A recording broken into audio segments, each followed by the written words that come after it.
I have the pleasure today of introducing Dr. Michael Giangreco. He's the professor at the University of Vermont, the College of Education and Social Services, and he's been with the University of Vermont since 1988. Prior to that, he worked with individuals in a variety of settings, including both as a special education teacher as well as administrator. And in speaking to him, he also wanted me to, one of the things that I always like when I'm interacting with people is to know that they are in fact in the field interacting both with teachers and dealing with some of the issues that we all deal with on a regular basis in managing our classrooms, as well as on a regular basis interacting with individuals with disabilities. His primary focus is working, and today a lot of the information will be related to paraeducators and paraprofessionals that are working with individuals with disabilities, as well as his nice spin on cartooning, and I'm anxious to see some of those neat things today. So with that, I introduce Dr. Michael Giangreco. Thank you very much. Thank you. Well, we've got a few more people coming in. Very glad to be here. I've been very impressed with kind of the enthusiasm of this group. I was here last night and meeting with some of the folks that are organizing this and then talking with people this morning. So there's a lot of positive energy here.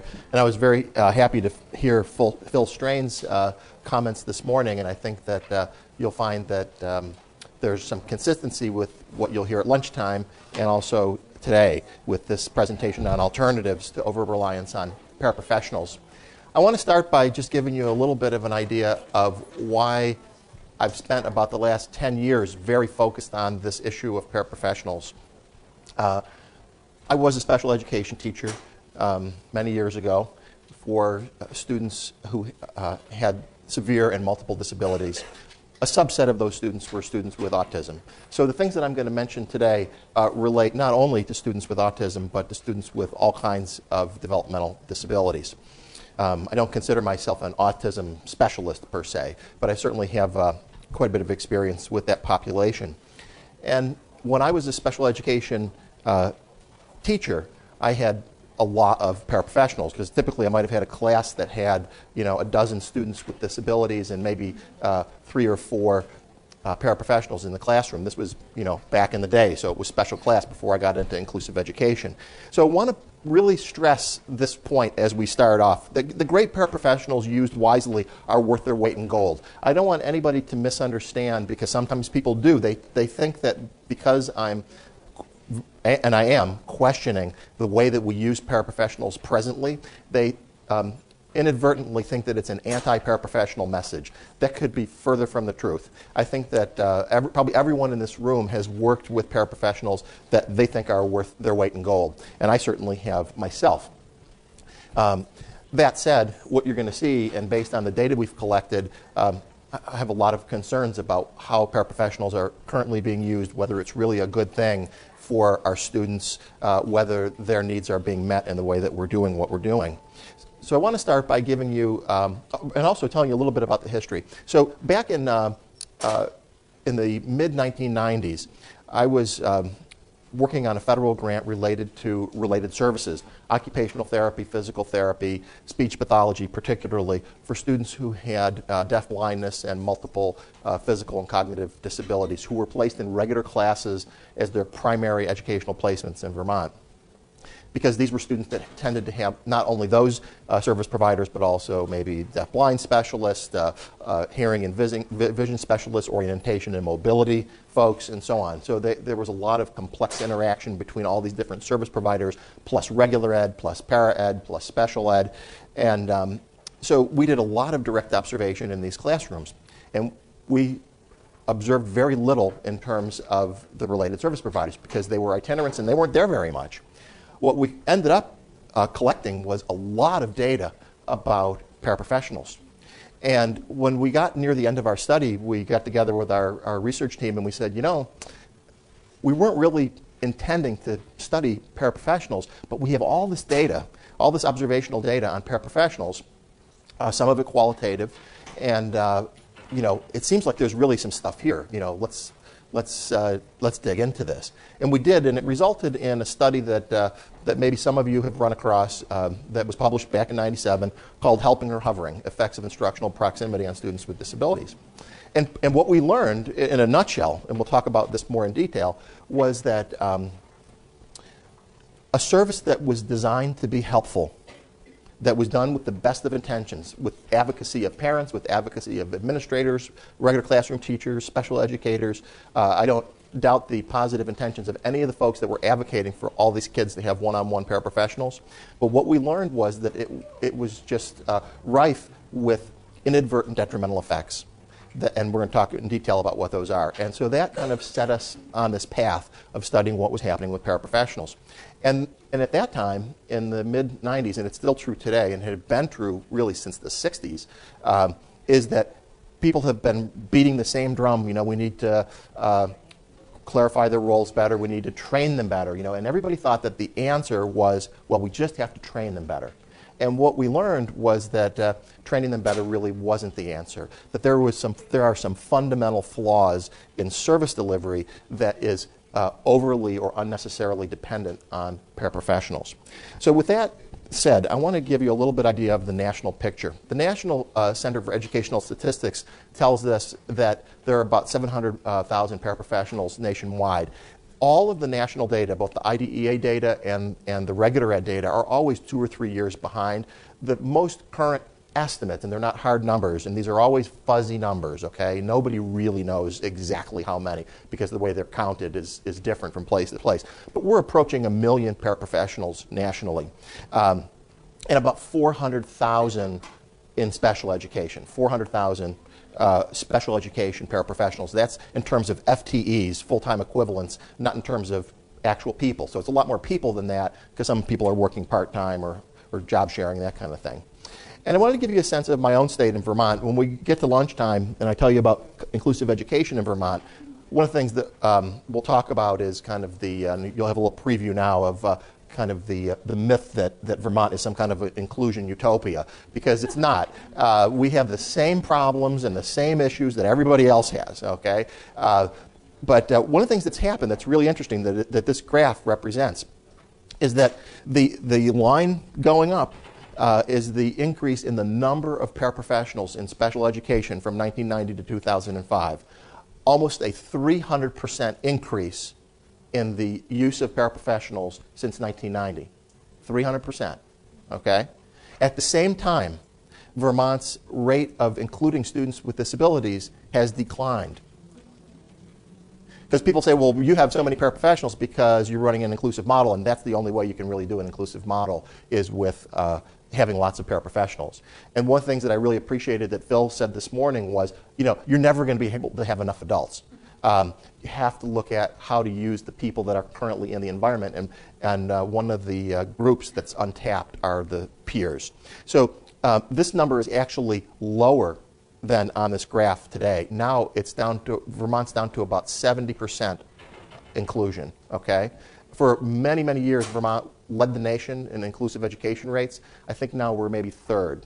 It's still better relatively than a lot of places around the country, and there's some question about whether it's a true decline or just more accurate reporting, because all of these numbers are, these federal numbers that you see on the ideadata.org, I think they're all suspect, because I go into schools that tell me, oh, we have 100% of our kids included, and I go and visit those schools, and it's like, what about that kid who's in that little tiny room for, you know, a good part of the day? Oh, you know, so the thing is that when you look at it in terms of, you know, there's always population changes, so you have to take into effect, well, if you have more kids, of course, you'd have more paraprofessionals. So one of the ways we accounted for that was to look at the ratios. So back in 1990, when almost 90%, it was 89% of all kids with disabilities in Vermont were included in regular ed as their primary placement, we had 1 paraprofessional for every 9 students on an IEP.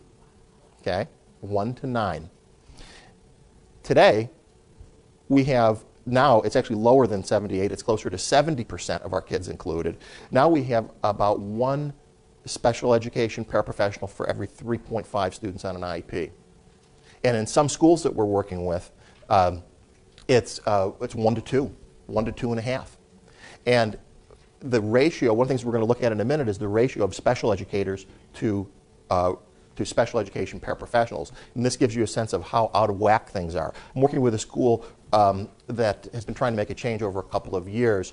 And 2 years ago, they had 1 special educator in the school. It's a small rural school. They had 1 special educator in the school. And they had I think it was 10 paraprofessionals. Okay, now they have 2 special educators and 10 paraprofessionals. Next year they're going to have 3 special educators and 7 paraprofessionals. Okay, so they're moving in this direction. So one of the things that we're finding in inclusive schools or inclusion-oriented schools, and this is based on a recent study that'll be coming out. In fact, it's available online right now. It's one of those, I don't know if you've seen this with the journals now, but a lot of the journals, they have, because of the publication lag time in terms of coming out in print, they make articles available online prior to the print version becoming available. So this article is available, this study is available online now in Journal of Special Education, but it was from a sample of 19 Vermont schools. And what we found in these schools, which were all had very high inclusion rates, for the most part over 90%, that 83% of all the paraprofessionals in these schools were special education paraprofessionals. Among those that were special education paraprofessionals, as the middle circle shows, is that 54% of all the paraprofessionals that were special ed were one-on-ones. And 70% of the one-on-ones were supporting kids in regular education as their primary placement, meaning that they were in regular ed 80% or more of the time. So one of the big shifts not only is in the number of paraprofessionals, but the shift toward one-on-one paraprofessionals, which by its very nature is then leaving less support for all the other kids who don't have one-to-one supports. And of course, who gets the one-to-one supports? Tends to be kids with kids exactly. Some with lawyers, right? Kids with lawyers. Kids who have more severe disabilities, kids who have autism, kids who have behavior disorders, kids who have multiple disabilities. But you'd be surprised. I mean, we're seeing kids with learning disabilities. With ADHD, with fairly mild disabilities. And one of the things that we're learning that I think is just a kind of a basic truth is that it's not about the characteristics of the student.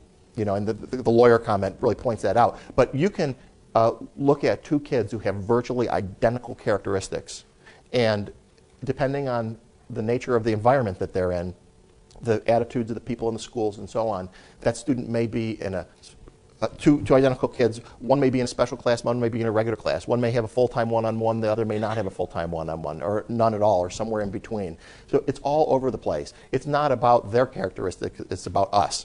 And I think that's something that we have to keep in mind and is consistent with what you heard this morning. This graphic might be a little bit hard to get your head around, so I'm going to try to describe it. Every little circle, every little dot there is a state. Okay? Every dot is a state. Okay? And across the bottom, let me move my cup here. Across the bottom is the ratio of paraprofessionals to special educators. And again, this is always in FTE, in full-time equivalents. So here is, at this point, there's 1 special educator for every 1 special ed paraprofessional. This is the national average. The national average is that there's slightly more than 1 special educator for every 1 special education paraprofessional. Okay?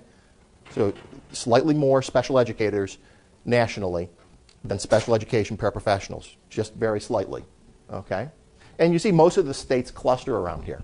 So that's going this way. Going this way is caseload, number of students on IEPs. And you see it ranges from below 10 to over 20. Okay? And so you see how the states kind of cluster out. Yes, question?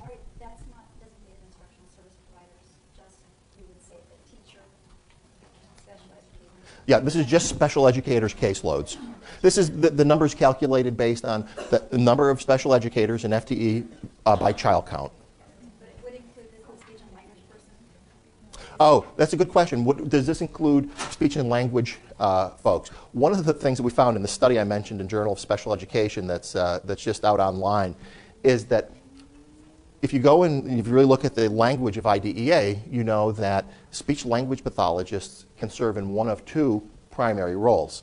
They can be a related services provider, or they can provide special education.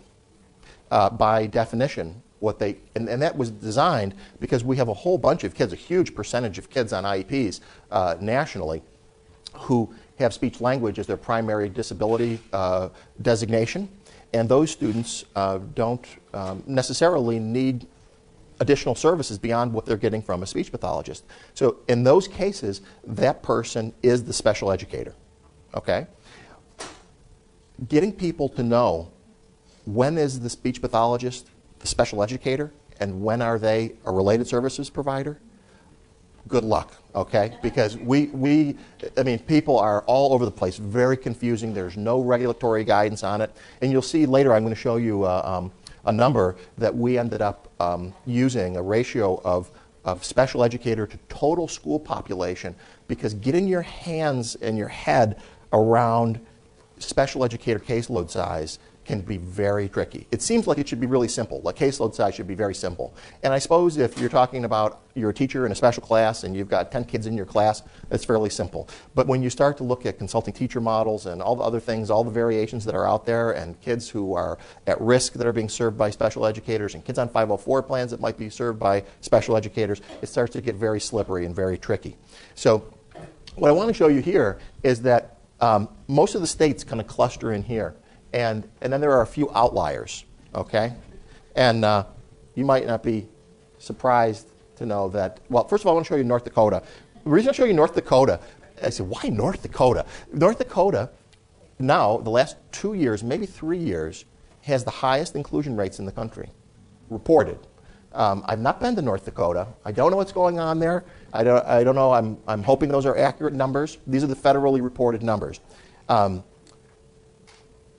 But there's Kansas, New Hampshire, and Vermont. New Hampshire's near the top in terms of inclusion, and Vermont has been near the top. But what this shows is that on average, and this includes preschool numbers, if you looked at school-age numbers, Vermont would be even further out this way. You notice also that Vermont appears to have relatively low caseload numbers relative to the rest of the country. That would be really nice if it were true, but it's not. And it's one of the reasons why, you know, I don't know if I can remember this. There was a quote about statistics, some quote about statistics. I can't remember it. But well, that's another one. But you know, you got to be careful with statistics because they're especially these federal numbers. They're very fuzzy numbers. But the reality is that, and you'll see this later, is that Vermont special educators' caseloads are much closer to 20 than they are to 10.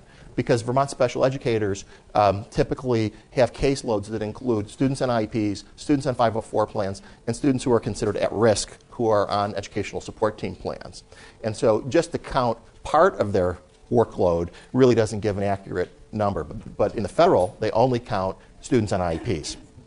So that's to give you a little bit of context. The reason that I think that this issue of paraprofessionals is so interesting is because it's connected to so many other things. Paraeducator issues are just the tip of the iceberg. So the metaphor that I like to use in thinking about this is what people see is parents and lawyers advocating for a paraprofessional, you know, one-on-one for the student with autism. Or a school district sees that they have this huge increase in the number of paraprofessionals over the last 5 or 10 years in their school district, and community members and school board members are asking questions about the cost of this and so on.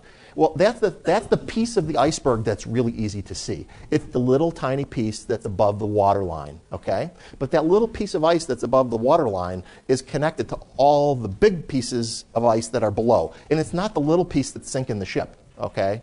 It's all the stuff below the surface that you can't see as well through the, you know, the dark, murky water. And it's things like class size. I mean, I haven't been to California very many times, but I understand class size. General class size is an issue in California. What are some numbers that you can tell me class sizes? 37, 36. Okay, that's a lot of kids. You know, typical class sizes in Vermont, for example, might be below 20 in the elementary schools. Okay? So you find that class size is an issue. I mean, why can't this kid with autism be effectively supported in a regular class? You know, well, there's a lot different having 18 kids in your class and having 40 kids in your class. So what it does is it opens the door to a lot of other issues. Teaching formats. We find things like in our observations that one of the most dominant teaching formats is whole group, large group instruction.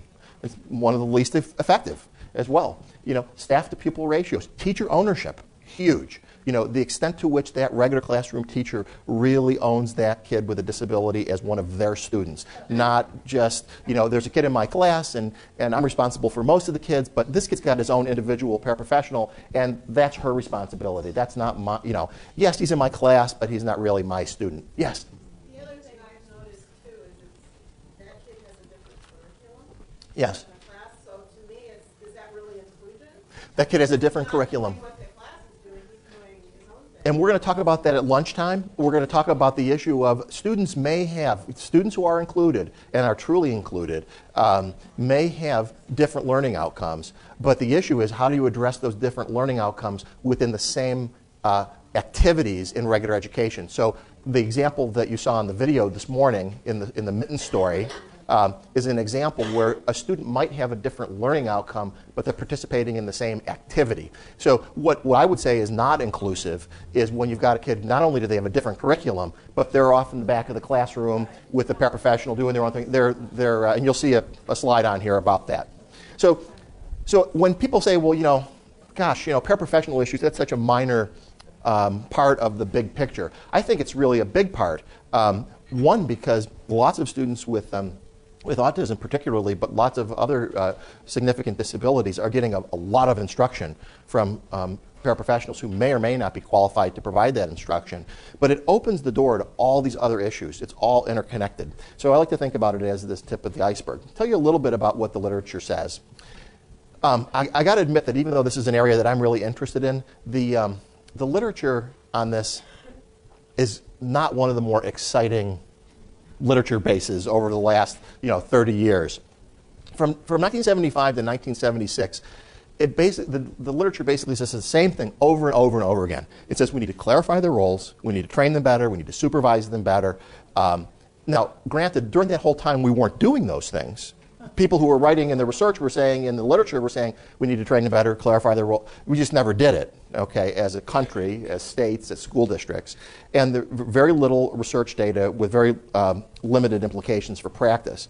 Around 1997, which is when that Helping or Hovering article was first published, you started to see some different kinds of things, but also it was also the same old stuff. Train them better, supervise them better, clarify their roles. And there was kind of this underlying assumption that if we just train them better, everything will be fine. And we came to really question that. But you started to see some new themes emerging and on a database on paraprofessional issues, but almost no student outcome data attesting to the efficacy of that. Do students do better when they have a paraprofessional?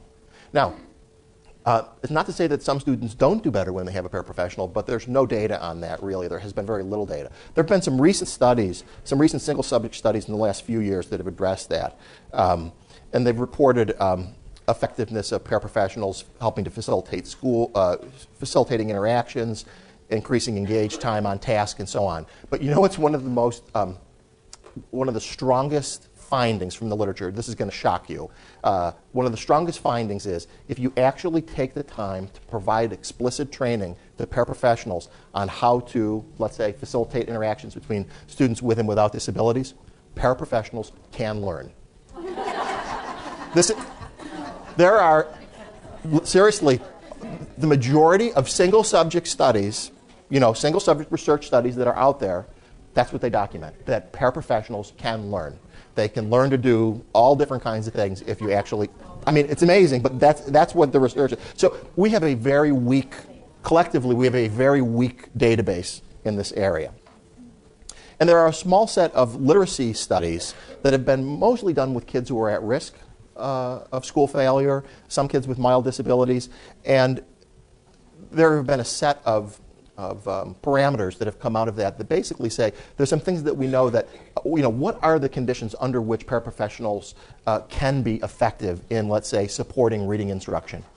And they're very simple and they're very logical. And they're things like that the paraprofessional is providing supplemental, not primary instruction. The teacher and or special educator or together, they're the ones who are, a reading specialist, somebody who's really trained in reading, is providing the primary instruction. Paraprofessionals providing supplemental instruction.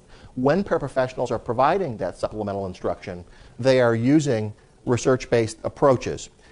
Because usually, this is kind of an overgeneralization, but usually what we do with paraprofessionals, and they tell us this over and over in the research, is we assign them a kid and we say, here, go to it, you know. And so we ask them inappropriately to make a lot of pedagogical decisions that they may not be prepared to make.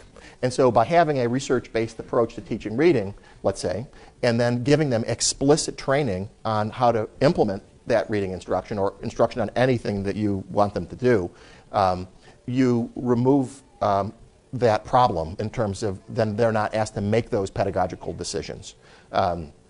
And then so they get explicit training on it, ongoing monitoring and supervision at a fairly intensive level, much more so than typically we can provide. One of the things you'll see, we'll talk about this a little bit more later, but just to give you a preview, one of the reasons this stuff happens in a few research studies and typically doesn't happen in inclusive schools is because when you have a school like the one I mentioned a little while ago where there's 2 special educators and there's 10 paraprofessionals, we've documented now in 3 different studies that the average amount of time that special educators report having available to them to actually work with their paraprofessionals is about 2% of their time per paraprofessional. 2%.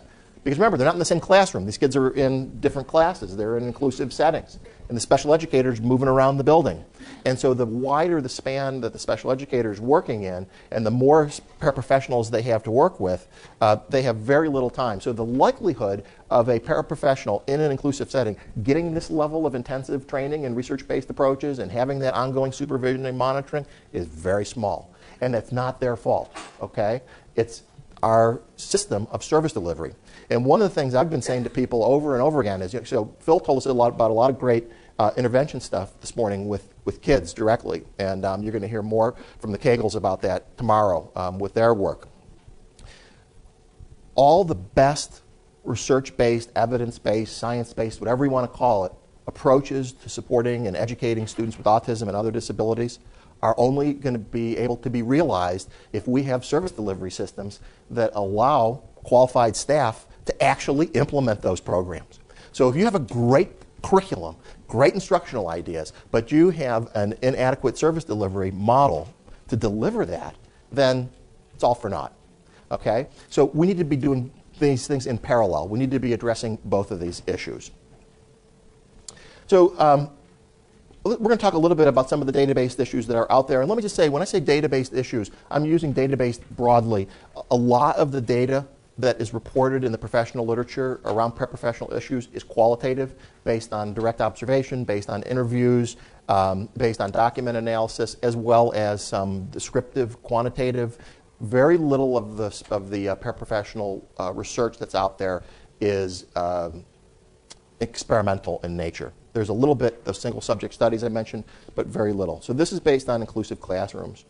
So one of the big issues, and it's more of a conceptual issue, is you have the least trained adults assigned to students with the most challenging characteristics. So, it's like, what's wrong with this picture? Why would you do that? Why would you take the most challenging kids and give them to the least qualified people? It's backwards. One of the things that we learned in the study that I mentioned that's coming out is that instructional time provided to students on IEPs, so this is not just students with autism, but all kids with disabilities that were in this sample, is that about 83% of their instruction is coming, in terms of special ed instruction, when you look at the instructions provided by special educators and instruction provided by paraprofessionals, about over 80% of it is coming from the paraprofessionals. And it's for 2 main reasons. One is we find that special ed teachers spend less of their time in instruction than do paraprofessionals. So that's one reason that there's more instruction from the paraprofessionals. In some of the studies we've done, we found that it varies, but somewhere in the 30 to 40% range is what special ed teachers spend in instruction in inclusive schools. Special ed paraprofessionals often are spending maybe 50, 60% of their time in instruction. And there's so many more of them than there are special educators in these inclusive schools that when you combine those 2 numbers and you run the calculation, you find that most of the instruction is coming from paraprofessionals. And one of the things that we've been really trying to hammer all over the country is that this is a double standard that would not be acceptable if students didn't have disabilities. That they would be expected to receive their instruction from a qualified teacher. But we're doing this with benevolent intentions. We're helping, right? We're helping because we're giving the student more individual attention. That's also one of the fallacies that we found, is we found that one-to-one paraprofessionals actually spend less time in instruction than do group paraprofessionals. How many of you have seen the, what might be termed the special ed shuffle? This is where the one-to-one paraprofessional and the student, they could have autism, they could have intellectual disability, it doesn't matter what disability, they've got a one-on-one paraprofessional, they're in class, and picking up on the comment of the lady in the back, that the curriculum is different. Paraprofessional looks at what the teacher's doing and says, this isn't going to work for this kid, because there's not been any pre-planning, of course. And so they decide to take the kid out of the classroom. And you see these kids, every school I go to, I see kids wandering the halls with the paraprofessional. They're walking down the hall hand in hand with the paraprofessional. If the weather's nice, they're walking outside. They're always going for a walk. And the paraprofessionals know where they congregate. And so they congregate and talk to each other, right? And so we think that by assigning a one-to-one paraprofessional, kids are going to get more instruction. And our data shows that counterintuitively, they're getting less instruction when they have a one-to-one paraprofessional. Less instruction. When you look at who's, this graph is a little misleading, and I want you to look at the ranges mostly here, okay? This is based on 103 students who had one-to-one paraprofessional supports. And this is based on data provided by their special educator of how much of their instruction. Before I was talking about just special ed instruction. Now this is all of their instruction. How much of their instruction comes from a special educator, meaning a special educator or a related services provider? How much comes from a paraprofessional? And how much comes from a classroom teacher? And you notice that it looks like the majority of this comes from a classroom teacher. 45% from the classroom teacher, 38% from paraprofessionals, 16% from special educators. But look at the ranges. Okay, so here's what I call the damned if you do, damned if you don't problem. So let's look at the teacher in green.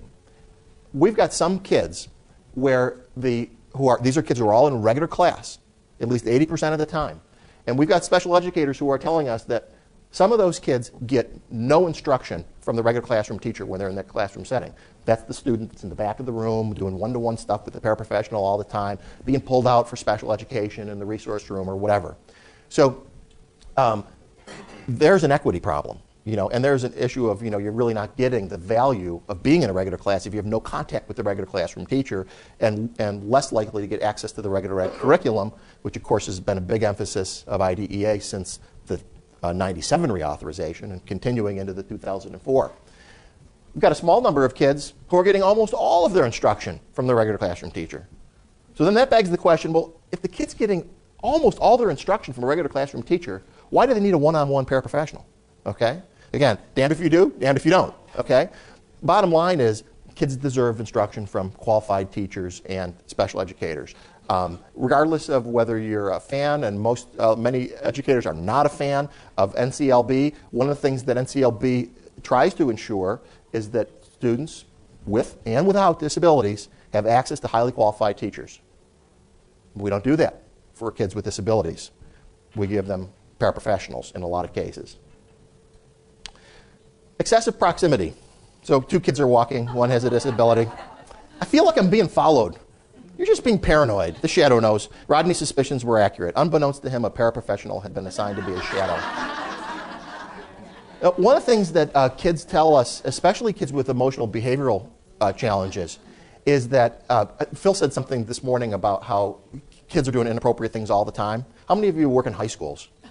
Okay? Not too many of you, but you were all in high school. If faculty intervened on every inappropriate behavior that high school kids do throughout the day, like in the halls and before and after class and so on. I mean, think about it. The volume is staggering, right? And the kids who have the one-to-one paraprofessionals, you know what they say to us? They say, I didn't do anything any worse than that other kid, but somebody's always watching me, waiting for me to screw up, and then they're on me, And so they feel really, they feel it's unfair. not that they should be allowed to, do something really awful, but at the same time, it's like there's a certain range that's acceptable of things that kids do that are inappropriate, but that we just kind of say, okay, it's part of the age, it's part of being a teenager, etc. So they do feel that way, and it can also provoke behavior problems. Separation from classmates and interference with peer interactions, insular relationships. Joey noticed a mysterious force field around his assistant that children could not break through. This is a research-based finding. Basically, what happens is, I'm assigned to be your paraprofessional. So I'm making minimum wage, or barely over minimum wage. I'm not making a living wage. And I've been told that I'm supposed to be with you. So I'm going to be with you. Whether you need me here or not, I'm going to be with you because that's what I was told to do. Okay? And when another person, and so I'm a busy teacher over here, and I'm thinking, I got so much to do over here, and you're right there, so I'm not going to bother over here. So this creates a physical and symbolic barrier to the teacher getting involved. And when kids come over, the most common thing is for kids to get rebuffed. Hey, I'm here with her. It's fine. You go do your work, okay? Instead of pulling the kids in. What we observed was when the paraprofessional leaves, run an errand, go to the bathroom, take a break, whatever it is, other people will fill that space. The critical part is what happens when the paraprofessional comes back. If a peer has filled this space, which they will if you vacate the space, they'll fill the space. But when I come back, I say, okay, I'm back now, you go away. Then eventually, when the paraprofessional vacates the space, people won't fill that void, okay? And so you have these kind of unhealthy insular relationships that develop between paraprofessionals and students. And sometimes the students learn things that are they're just rude, like they're telling their paraprofessional, like they're their servant, like do this, do that. And also parents are wanting the paraprofessional to follow this kid forever because they feel a level of comfort in that. But it ends up being oftentimes a very unhealthy insular relationship that gets developed. They don't want anybody else listening to conversations. Absolutely. And we're going to talk a little bit about that in a while, about also how the age and gender of the paraprofessional has an impact on whether peers want to be involved. Okay? So another main issue is unnecessary dependence and paraprofessionals doing the work. So again, this is based on a research-based finding. Let me help you with that. But when do I get a turn? After only 2 months as a teacher assistant, Gladys finds her spelling is improved, math skills are honed, and she's discovered she has artistic ability. Parents are getting projects home, and they're saying, I don't know who did this, but my kid did not do this project, okay? And one of the things is, because we're not adjusting the curriculum, because we're not providing appropriate pre-planning, what ends up happening is the paraprofessional with a good heart is saying to themselves, I need to help this kid keep up, okay? And they can't do the work at the same pace. The work hasn't been adapted, so I'm going to pitch in and I'm going to finish the project so that they feel that they have a completed project, so they can feel like, the rest of the class, and they don't feel like they're always behind. Because you can imagine what it's like to always feel like you're always behind. Did you want to, were you just acknowledging that, or your parent? It's projects home that I know my child didn't do. I need to work, that's like she did. Yeah, and that's a common phenomenon. Paraprofessional. She doesn't now, but she did. All right. Interference with teacher ownership and engagement. I want to say that there's a study specifically on this issue that we did a few years ago. I think this is maybe one of the most important aspects of quality inclusive education, is that teacher ownership and engagement. What we found was that we do have a few teachers, who are very engaged teachers, but we have a lot of teachers who are less engaged or disengaged, and they tend to fall in one of three categories. Hopefully the smallest one is don't want to. These are the teachers who say, hey, if I wanted to be a special ed teacher, I would have gone into special ed. Hopefully there aren't so many of them around, but they're still out there. But they're hopefully in the minority. A lot of them think, that they're not supposed to. They didn't really understand what the deal was. In terms of, you sent this person in with a one-to-one paraprofessional. I thought the deal was, I'm supposed to teach my class. And remember, I think this is a primary mistake we made in Vermont that I hope other people can avoid. When we started in the mid-1980s with a project, a federally funded project called Homecoming that was done by some of my colleagues, and it was a very innovative and wonderful program at the time to bring kids back from regional special classes into their home schools, into regular class. So it was very forward-thinking for the era that it happened in. But I think that one of the mistakes that we made collectively was we knew that that special education the regular education teachers were not necessarily really enthused about this idea, right? So what did we say to them? Kind of, again, exactly. Don't worry. You don't have to change anything that you're doing. You just go right about your business with the other kids. We're going to give you a full-time aide to work with that kid. He's going to be pulled out and go to therapy. We're going to have a special educator who's going to be consulting. And you really don't have to do anything. You really don't have to change. You really don't have to modify your curriculum. You really don't have to be the teacher of this kid. You just have to be a host. You just have to be nice to them, welcome, let them be in your class, and so on. Somebody else is going to take care of all the heavy lifting, okay? And teachers were like, well, okay, but that's what we told them. It's not their fault that we told them that. That's what we sold them. And then, in addition to that, there are people some of whom have that understanding and some of whom don't, who say, look, I'm not opposed to having this kid in my class or being this kid's teacher, but I don't know what to do. What do I do when I have a kid whose learning outcomes are so discrepant from the rest of the kids in the class? And we're going to talk about that at noontime around some issues related to multi-level instruction and curriculum overlapping. Yeah, and a good quality regular education teacher with a positive attitude who's good with teaching kids who don't have disabilities is going to be good teaching kids with disabilities. Because a good teacher, think about it. What makes for good instruction? What makes for a good teacher? What makes for understanding, motivation and learning and so on? It doesn't change just because you have a disability label. I know that the focus here is on autism, but all the things that were talked about this morning, does apply to all kids with developmental disabilities, not just kids with autism. It's like this. This is the phenomenon that we observed, that's been observed in countless classrooms, is the island in the mainstream. Mrs. Jones and Mrs. Cooper are still trying to figure out why Fred doesn't feel like part of the class. And he's got this little island in the back or side of the classroom. We found in one of our studies that 53% of the paras, and this was well over 100 paraprofessionals, told us that at progress reporting time, that the professionals relied on them to tell them where the kid was functioning because the paraprofessional knew more about the child with a disability than the teacher or special educator. That's a sad statement, and that's a big, giant red flag. When the paraprofessional knows more about the kid's level of functioning than you do as a teacher or special educator, that's a problem. And you have, this is the common phenomenon that makes no sense, but it speaks to teachers' fears. Teachers saying to the principal, so I don't feel prepared to teach a child with disabilities. Despite having a master's degree and 18 years of experience, Mrs. Snippet tries to convince Mr. Moody that the student with disabilities in her class would be better served by an assistant with no experience. So it doesn't make any sense, but a lot of it, when you start talking to teachers, it's about, with all the accountability issues now and so on, it's all about, what do you expect of me? How will I be judged? This child's in 6th grade, but they're functioning at a 1st grade level. Do you expect me to teach them 6th grade work? I don't understand that. That doesn't make sense to me. How do I think about this? How do I do this? What are the expectations? And so, and those are all legitimate questions that need to be answered to these teachers. We're going to talk more about that at lunchtime. One of the things we found is that almost 70% of the paraprofessionals that we surveyed have told us, and this has been true across multiple studies, is that they are making curricular and instructional decisions without professional oversight.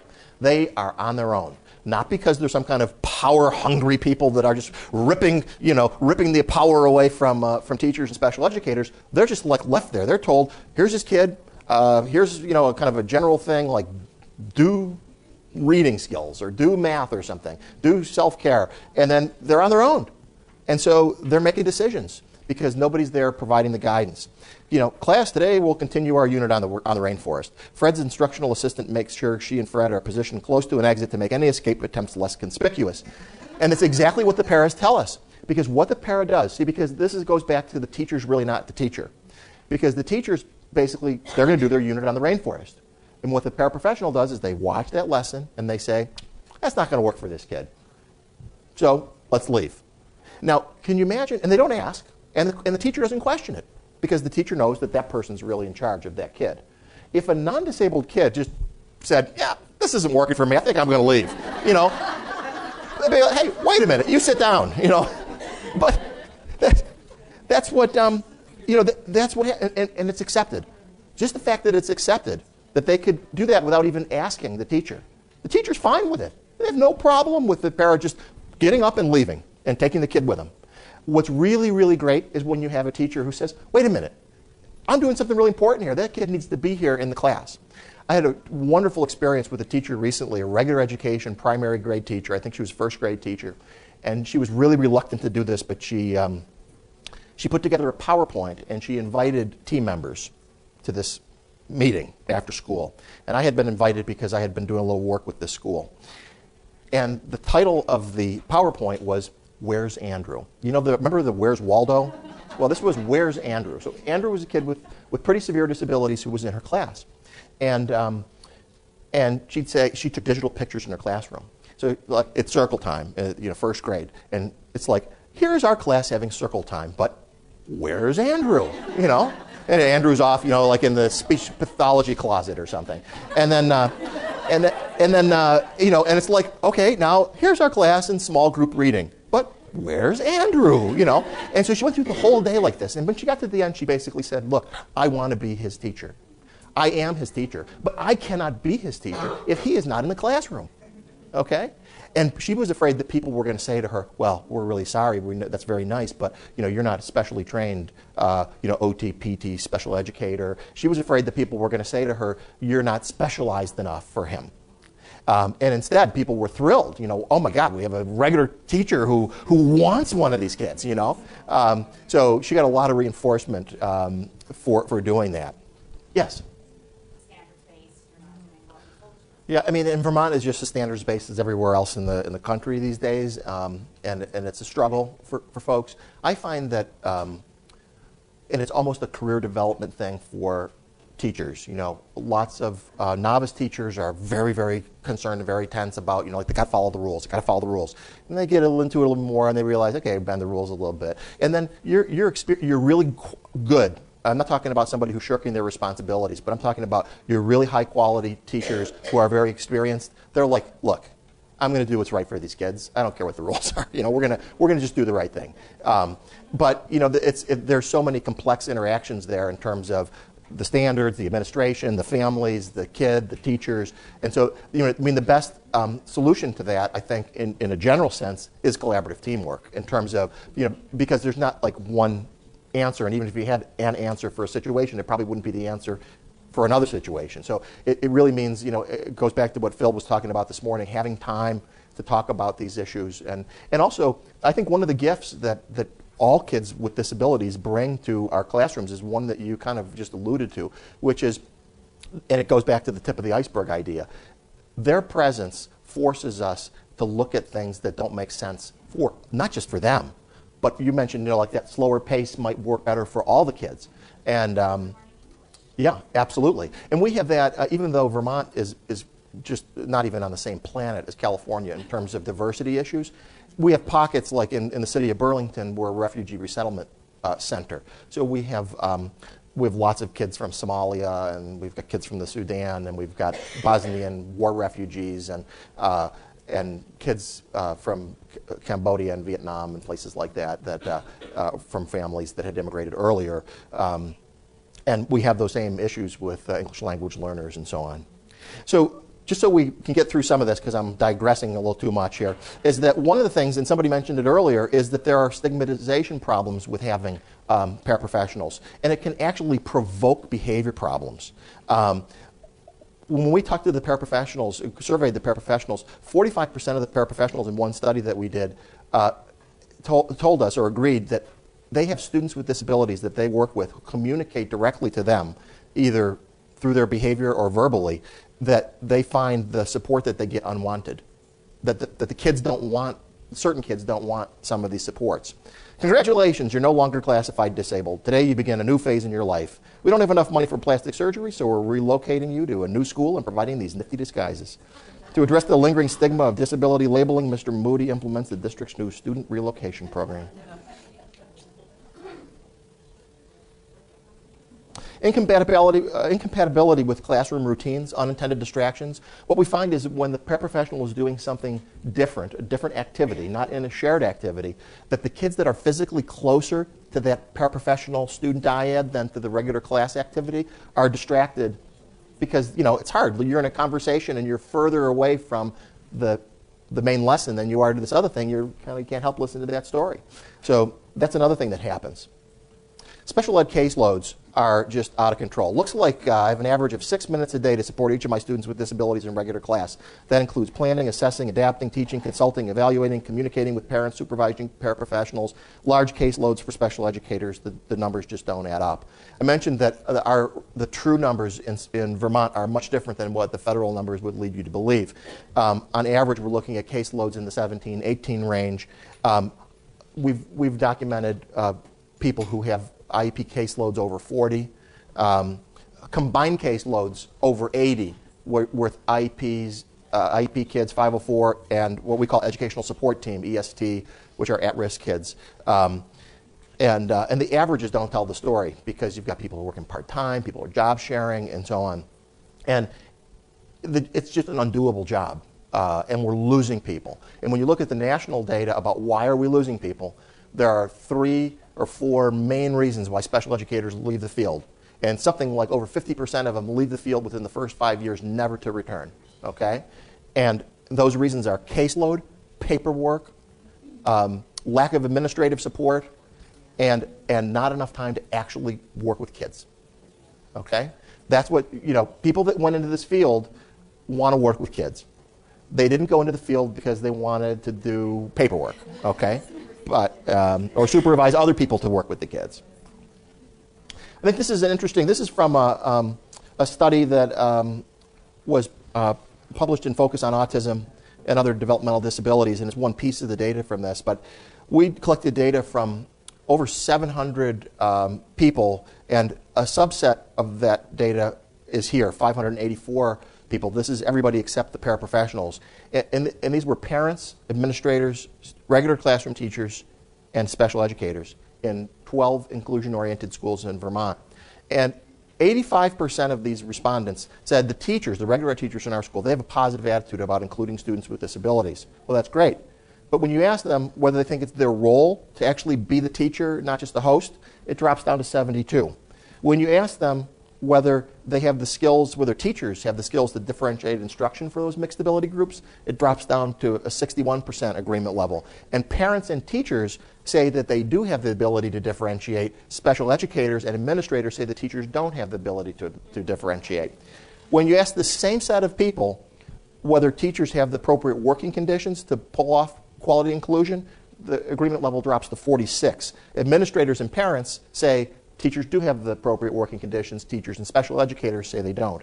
And when you ask, do special educators have the appropriate working conditions, the agreement level drops to 31%.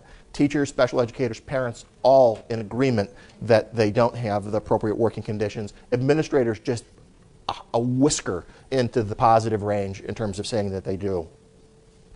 I mentioned before that we came up with a different metric to try to get a handle on the slipperiness of special educator caseload. And this is something you can do very easily, probably while you're sitting here. And that is to look at the ratio of special educator FTE in your school to total school enrollment.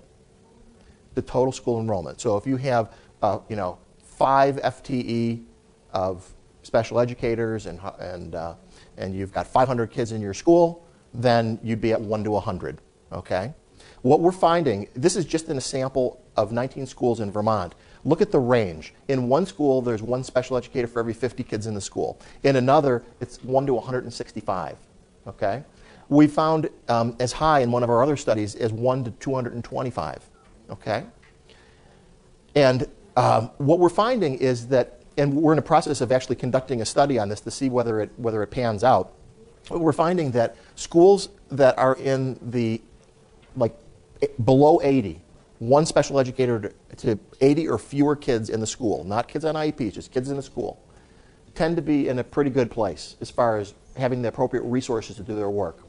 Schools that are in the 80 to 100 range it's kind of iffy. Depends on a lot of other factors, how many English language learners, poverty rates, things like that. So if it's a well-resourced suburban school with, not a lot of issues, 1 to 90, 1 to 95 might work fine.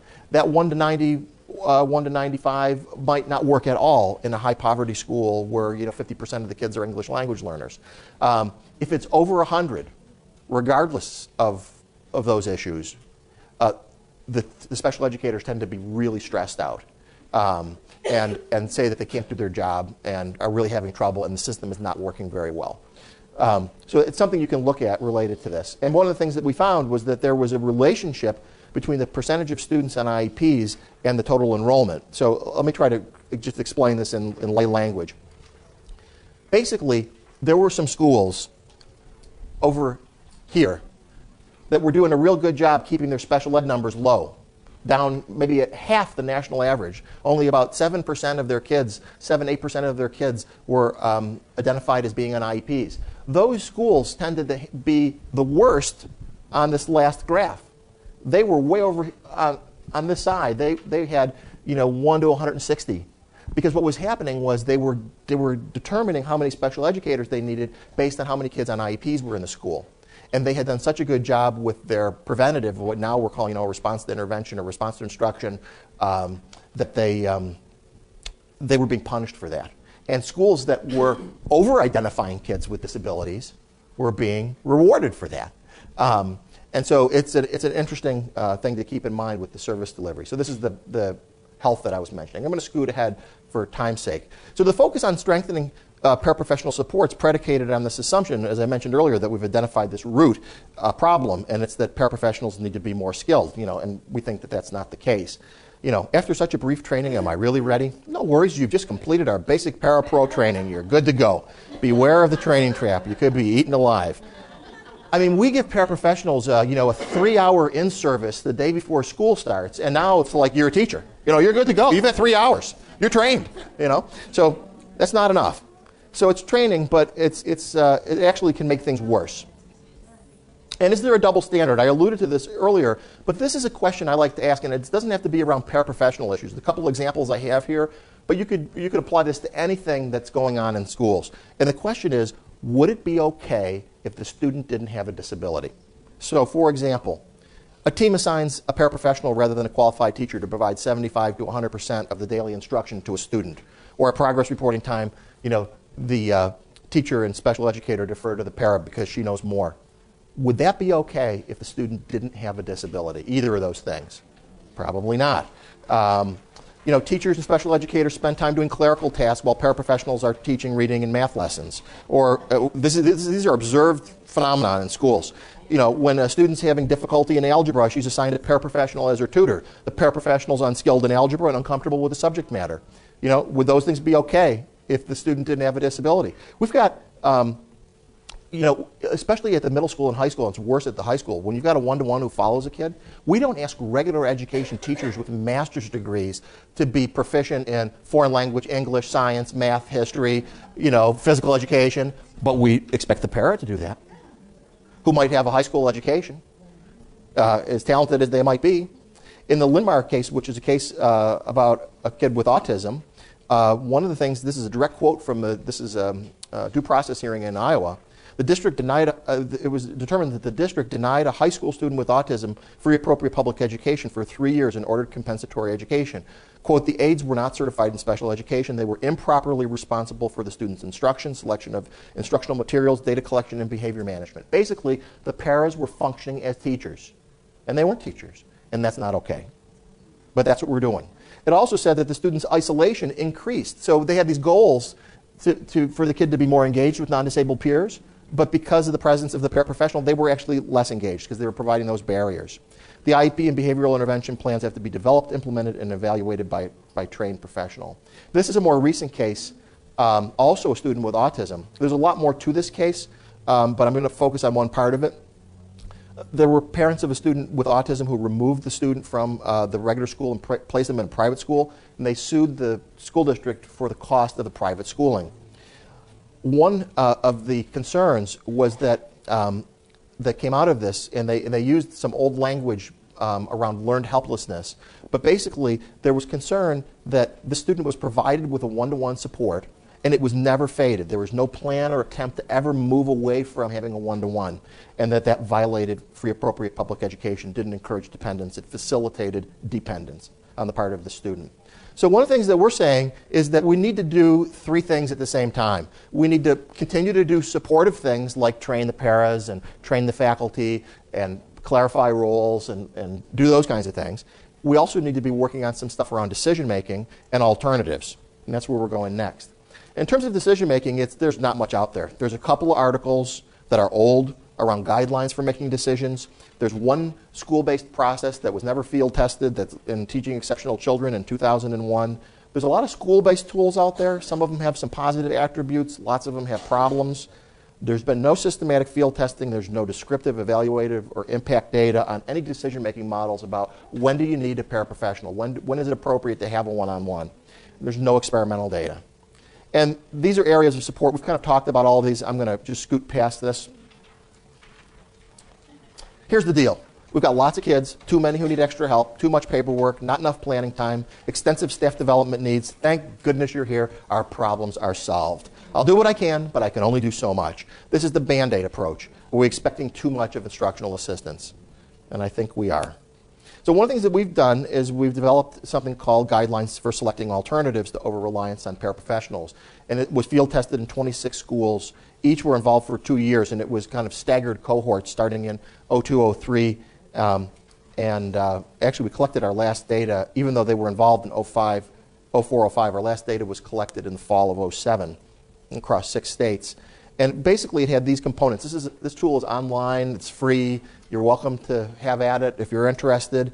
Part of what we were studying is whether or not people could use it without training or having us walk them through the process. We gave them the tool.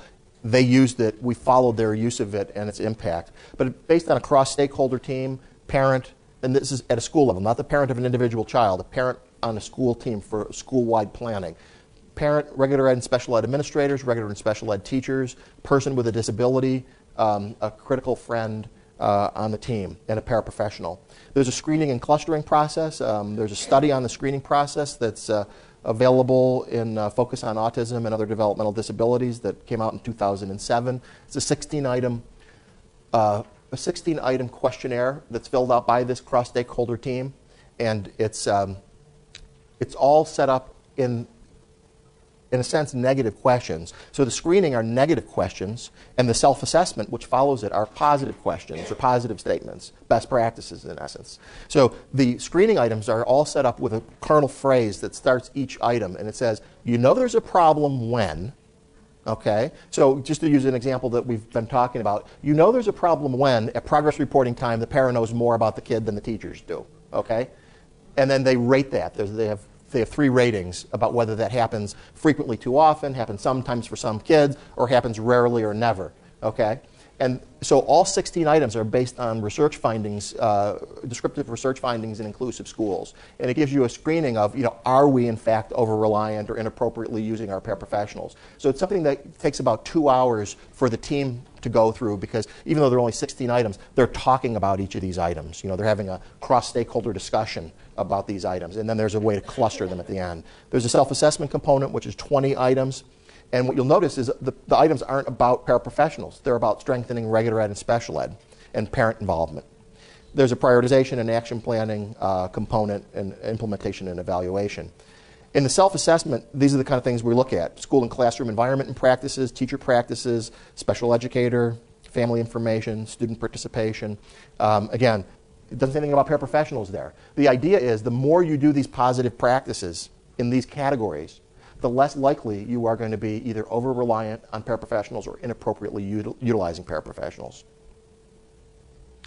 So these are some of the examples of some of the things that people have done that are alternatives. One of the most common is resource reallocation, where like in Vermont, and it might be different in different states based on how much you pay and how much benefits cost, but in Vermont, you can hire one special educator for about the same cost as 3 to 3.5 or 3 to 4 paraprofessionals.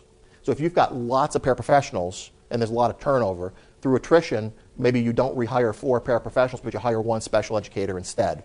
And then you have this ripple effect with everybody has a lower caseload size, more narrow range of classes that they're working with. So that's what resource reallocation is about. One of the things that we found was that in terms of that ratio of special educators to special ed paraprofessionals, what we found was if you look at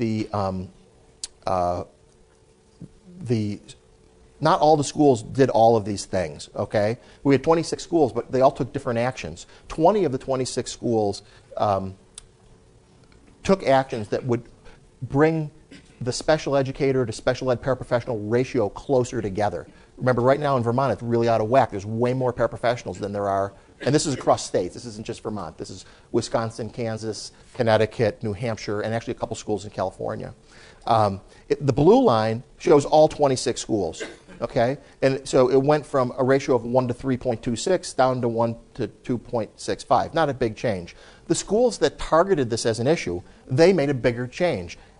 So that's the red line. They went from 3.58 down to 2. So they made more significant progress. Here's the really interesting thing. The 6 schools that did not take the targeted action went in the opposite direction. Their ratios got worse. They got more unhealthy. There's all kinds of forces driving schools in unhealthy directions. And we found this as a pattern across a whole bunch of other data that are shown on your graphs, which is if you looked at all 26 schools, some of which made these changes and some of which didn't, the changes might be fairly modest. Schools that targeted it as an issue and said, we want to lower our special educator caseloads, for example, they made much more dramatic improvements in terms of reducing caseload size. Schools that said to themselves, we're doing pretty well with caseload, we don't really need to worry about that too much, they went in the opposite directions. And you'll see that on these other slides. Co-teaching is one of the alternatives that people have been exploring. Building capacity of regular ed teachers. Avoid the traps of quasi-inclusion. Having paperwork paraprofessionals, finding out what paperwork can be appropriately done by paraprofessionals, freeing up time for teachers. Improving working conditions for special educators. These are the lead balloons of special education. More paperwork, too many adults, more meetings, bigger caseloads. So here's the data I was just referring to. So if you look at the blue line, the light blue line, you see that on average for all 26 schools, the caseloads did go down from about almost 15 to just under 12. So if you ask a special educator, would it help to have 3 fewer students on your caseload? Sure, yeah, that makes a difference. But look at the schools in red. These are schools that targeted this. These are the 19 schools that said, we're going to make a conscious effort to do things that are going to lower our special educator caseloads. Their caseloads went from almost 16 to basically to 11, from 16 to 11. So ask a special ed teacher, would your life be better, easier? Could you do your job more effectively if you had 5 fewer students on your caseload? You betcha. Look at the schools that didn't do this. The 7 schools that said, our caseloads are pretty good, they're just 12 and a half. Well, by the end of the study, they were at over 14. They went the wrong direction.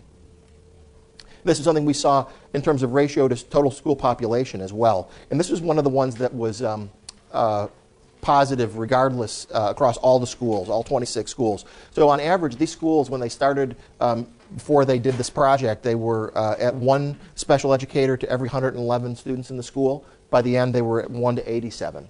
Okay? So they all made progress in that arena. Improving working conditions for general educators. Placement of a child with a disability in general ed classroom is not enough to be included, just a foot in the door. And this is consistent with what Phil was saying this morning about it's not just about having kids there and having proximity and their models that are available to the kids. It's got to be more than that. Peer support strategies. What graduate course did you take to learn so much about teaching students with disabilities? Well, I can introduce you to one of my professors. Now you try it. Mrs. Hope found that some of her best instructors were still in 2nd grade. Self-determination is another area that gets a lot of talk but not too much action. You must be a very special person to work with disabled children. Well, actually, hello, I'm right here. I can hear you. I have a name. Hey, lady, didn't your mother ever teach you it's rude to talk about people in front of them? Judy's brand of in-your-face self-advocacy first showed itself at an early age. One of the things that we're just starting to explore is how do we involve students in making decisions about their own paraprofessional supports. I want to tell you a little bit about this study, and this is a study that's really near and dear to my wife, Mary Beth Doyle, who you'll hear at noon, and our colleague, Steve Brower. It was a study that we did that was an outgrowth of a literature review we did. Back in 2001, we did a review of the literature for exceptional children. And one of the things that we found was that about 75% of all the research respondents in questionnaires and so on about paraprofessional issues were paraprofessionals. So people were asking paraprofessionals, what are your training needs? What do you think your role should be? It's the wrong people to ask some of these questions, but they represented 75% of the respondents. 25% of the respondents, or nearly 25%, were professionals, teachers, special educators, administrators. Less than 1% of the respondents